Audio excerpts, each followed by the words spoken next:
I'm Nupur Chawla, teaching English literature at Maitrey College, Delhi University. This lecture is part of the series on the English essay, and it is titled David Hume, the Philosopher and the Essayist. Now you see, so far in our discussion in this lecture series, primarily we have focused on the periodical essay, right? So, which means that it is a slightly different genre from what we usually understand as with the word essay. So this was a genre that primarily involved short essays that were published in around the 18th century in different periodicals, right? So instead of being published in a book format, they would come out, let's say, bi-weekly or bi-monthly, etc., depending on what the frequency of that particular publication was. So we've discussed the likes of Addison, Steele, even Samuel Johnson, Oliver Goldsmith, a lot of these 18th century writers who also contributed to this particular form, right? Now today we are going to talk about David Hume, who we know is a very famous philosopher of the 18th century, and what his contribution was to the essay, right? And particularly to the English essay. So as we discuss, you will understand that how he expanded the scope of this genre and took it slightly forward by bringing in a few changes. But let's first understand who David Hume was, and where did he come from, and what exactly are his literary details. So you see, David Hume was actually born in 1711, which means the beginning of the 18th century, and was around till 1776. So he is known as a Scottish philosopher, historian and essayist. So you see, he's actually known for empiricism, and I'm sure that those of you who are slightly familiar with philosophical thought would know that empiricism is that school of thought according to which true knowledge comes from sensory experience and empirical evidence. So that's the school of thought that David Hume belonged to as far as philosophy is concerned. That they laid emphasis on actual experience, sensory experience, particularly empirical evidence, right? So something that you can actually see, experience, is the source of knowledge for empiricists like David Hume, right? Now, you see, the next thing that we say is that this thought of his, that is his empiricist outlook, then aligns with that of John Locke. I'm sure a lot of you would have heard of his name as well, those of you who are familiar with 18th century tradition, now John Locke also rejected innate ideas, right? So he rejected the existence of innate ideas, and he also suggested that all knowledge in humankind is based on experience. So we see David Hume also being part of a similar thought tradition, right? Now the next thing that we need to know and need to ask is that, okay, so we understand that David Hume has a very strong foothold and presence in philosophy. So, well, what about Hume the essayist, right? What is his contribution over there? So, I began this lecture by stating that so far we have talked about the periodical essay when we've in the course of our discussions on the English essay. Now here what David Hume did was that he used the form of the essay to bring philosophy in discussion, right? And the next question is that what was particular about the form of the essay, right? I'm sure that, I mean, if you've been following this series, these questions you will already, or you should already be able to answer. But for those of you who are not sure, I'll just repeat that the English essay was actually a genre that comprised short essays, short pieces of works on different concerns such as morality, social behavior, and social trends, value systems. So all these were broadly the concerns that we found reflected in the essay form. And the other thing was that this form was very popular. Which means that it was written for the masses, it was written to be consumed by the common people, and it carried observations on the times, on the trends, on the social trends, and also importantly it was a source of entertainment as well, right, these short writings. But I mean, where did Hume enter this tradition was that he picked on this tradition or he carried this tradition forward in order to make philosophical ideas more accessible, right? So he used this form wherein these are short write-ups on different topics, right? So he used this form to bring philosophy out of, as they say, the academic closet, right? So that it was accessible to more number of people, and it was communicated, or those ideas or thoughts were communicated in language that could be understood by all.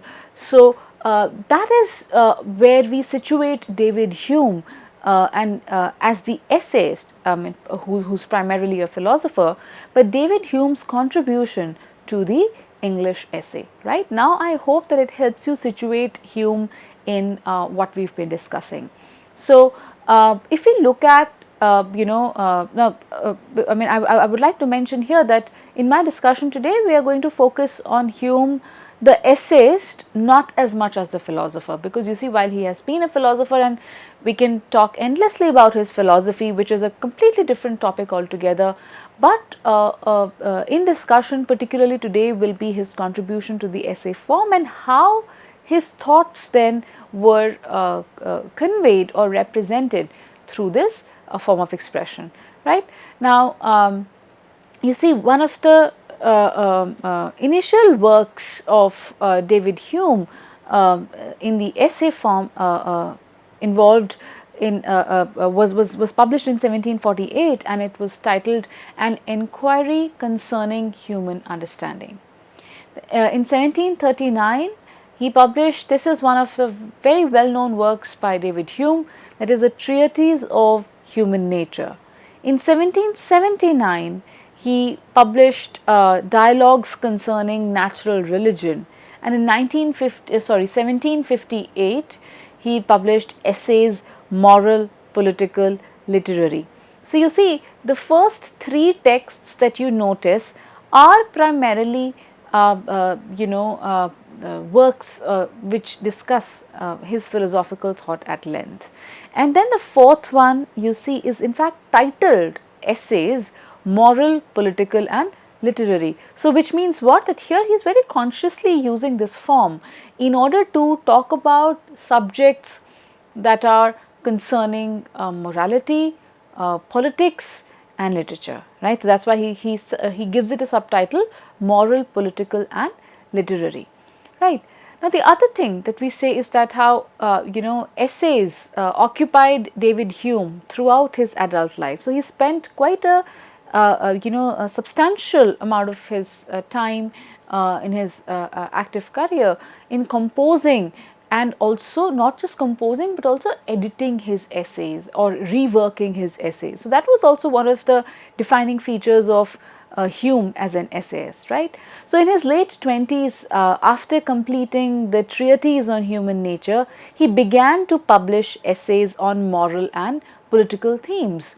And as I just now mentioned, that in then 1741, essays moral and political was brought out.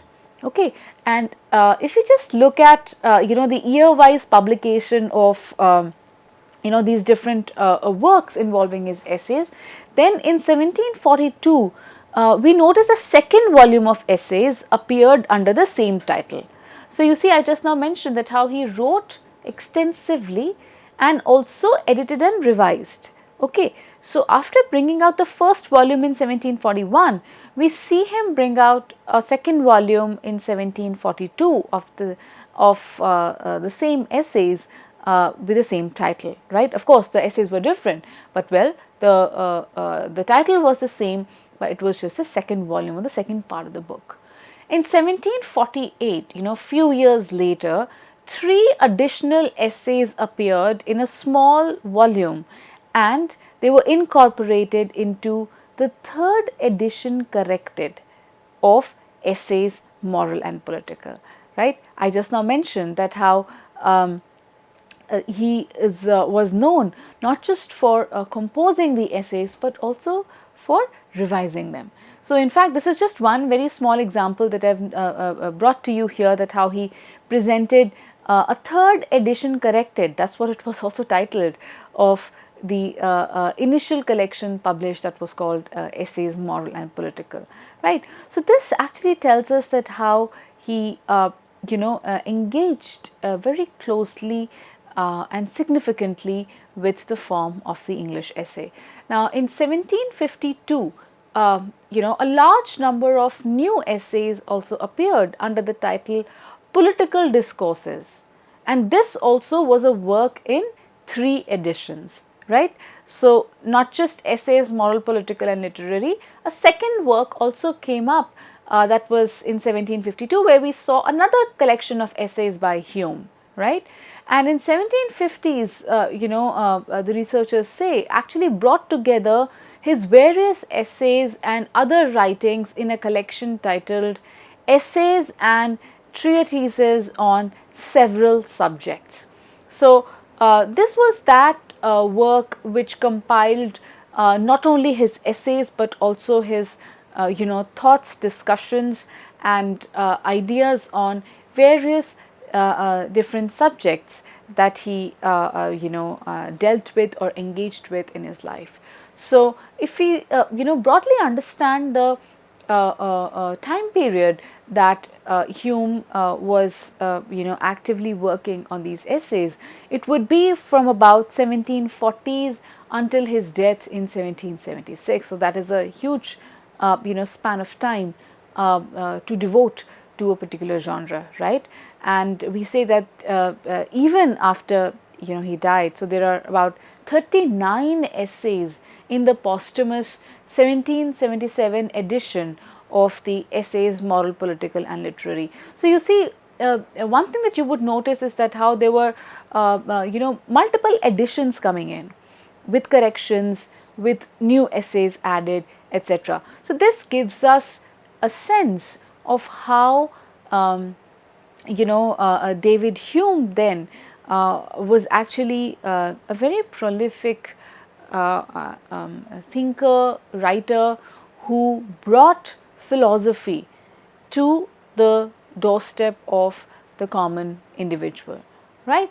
And in fact, this should also, it is important here for us to connect it to the times as well, that he was writing in the 18th century, and while yes, this is the time of neoclassicism in the literary age, and which involved the revival of the classics, which involved emulating the writing style, the themes, the language structures followed by the ancients, but you see, with the essay form we saw a slightly different flavor coming in, that is that this genre was primarily oriented towards the masses, right?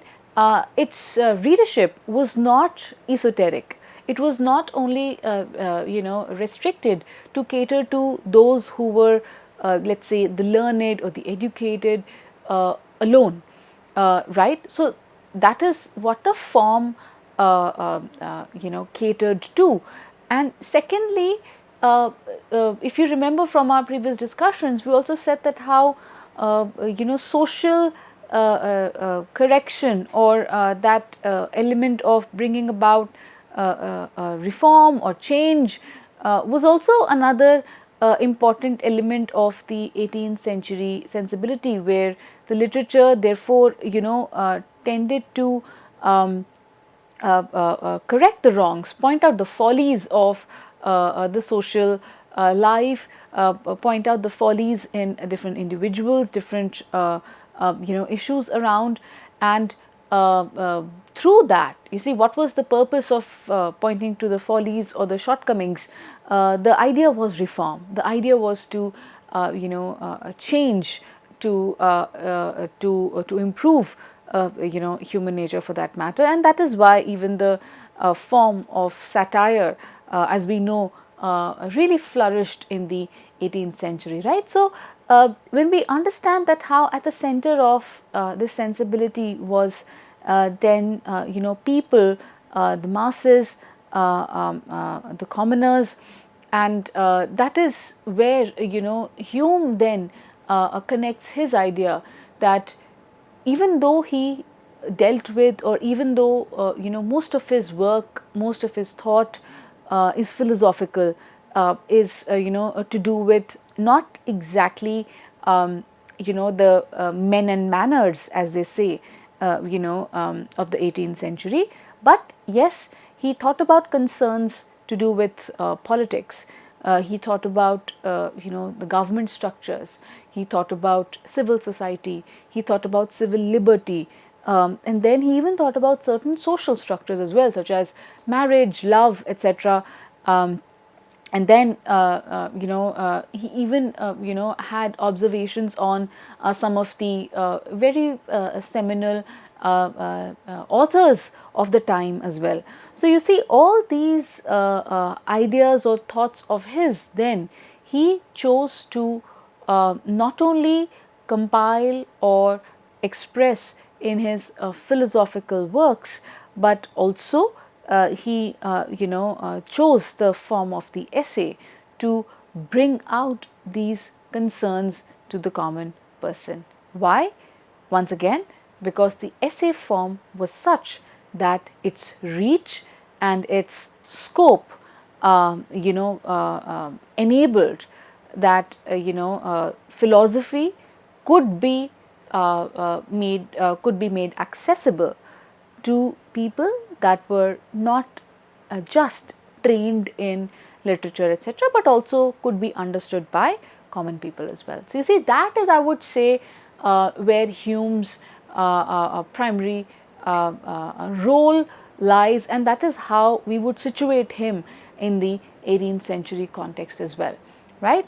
And therefore, and we've just now also taken a look at how prolific he was, that how many essays he wrote, and he worked with the periodical essay form, or with the form of the periodical essay, and then used it for his purposes, right. Now you see, after Hume's death, his very close friend John Home wrote a sketch of Hume's character, where he observed, and I quote, "His essays are at once popular and philosophical, and contain a rare and happy union of profound science and fine writing," unquote. Now you see, this is a very important quotation if we are to sum up Hume's contribution as an essayist. Now you see, he says that his essays are at once popular. So of course, as I just now mentioned, that's what the form was like, that it was catering to the people, the common people. It was supposed to be read by people of all backgrounds. But along with the popular, along with being popular, they were also philosophical. Now you see, I know that to a common mind, this might come across as a slight oxymoron, because something which is philosophical, well, is it popular or can it be popular? Because philosophical ideas, philosophical concepts, they require certain kind of a specialized engagement, a certain subtlety of thought, a certain sensibility for us to access those concepts. But that is what Hume did, and that's what his friend John Home also says, that his essays were popular and philosophical. And then he goes on to say that they contain a rare and a happy union. Now again, look at the phrasing. It was a rare and a happy union of profound science and fine writing. Profound science. By science, of course, we do not mean the usual science that we are aware of, but well, the science of thought, different important concepts central to life in society. He talked about those, and we see, as you say, a rare combination of this along with fine writing. Why fine writing? Because he also had his own way of expressing these concepts. And you see, we will very shortly discuss one of his essays, and you will understand that how he brings forth his idea in the most simplest language, but at the same time his style of writing is sophisticated. By sophisticated, I don't mean in terms of, by sophisticated I mean that that it has some it has some skill to it. You can notice that there is some amount of thought that has gone into his composition. So his writing style is sophisticated, but at the same time, it is also accessible to the masses. And that's exactly what even John Home, his friend, said about him. That was after his death, right? So in this particular lecture, we've created a sense of David Hume, what he was, what school of thought he came from philosophically, that is empiricism, and of course he also talked about natural sciences, but we will not go into that. But primarily his thoughts aligned with the likes of John Locke, who then thought that all human knowledge is based on experience and sense experience, and it is not innate, right? There are no innate or already existing ideas, and everything can be verified through experience and sense impressions. And then we situated David Hume as an essayist in the existing tradition of the English periodical essay. That's the second thing that we discussed, right? Thereafter, we talked about that how Hume then also resonates or echoes the sensibility of the 18th century, and not only does he echo that sensibility, but he also brings about a slight change. He tweaks or he works with the genre of the essay to do something different. And what different did he do? That is to bring out the philosophical thought out of, as we said, the closet or the academic closet. What do we mean by that? That how philosophical thought was no longer just available to those who are learned, who were trained primarily in humanities, etc. But these thoughts then, through Hume's essays, were also accessible to the common people, right? And we see that that is what also was reiterated by his friend at the time of his death. Now you see on your screens, you will notice an image of David Hume. It's a very old portrait of the philosopher and the essayist, and we notice that he is situated at the heart of the 18th century sensibility.